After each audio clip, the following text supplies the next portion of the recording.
So yeah, I mean, I've done everything that I wanted to pretty much, which was visit the CN Tower in this area. Canada, what can I say? It's Canada. A lot has changed though since I was a teenager back here. I think that top part is going down now. I mean, it spirals. There's a restaurant up there. Oh no, I don't think it goes down. Yeah, I think it just stays there and it just rotates, if I remember. Yeah, there's a restaurant that you can eat up there. I ate up there with my family when I was, I think, I want to say 12 or 14. I was a teenager, so I don't remember much, but I do remember a lot of that happened here.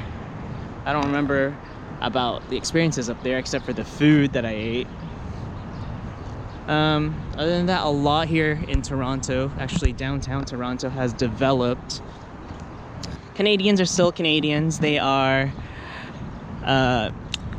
very polite. They are a very sorry people, a sorry bunch, because they say sorry too many times.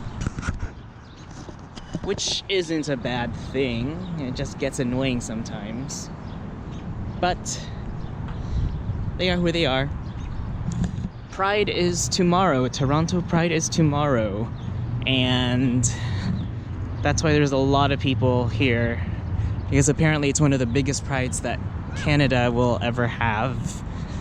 But I'm not going to be there to see it, unfortunately. What else? Yeah, I'm exhausted. So exhausted from the flight because I didn't sleep properly.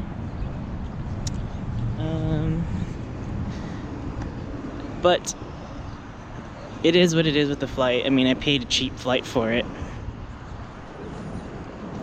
And now I'm hungry. Speaking of food, I am hungry and I want to eat something. But I just don't know what. So I'm gonna roam around these streets in Toronto and see what I can find.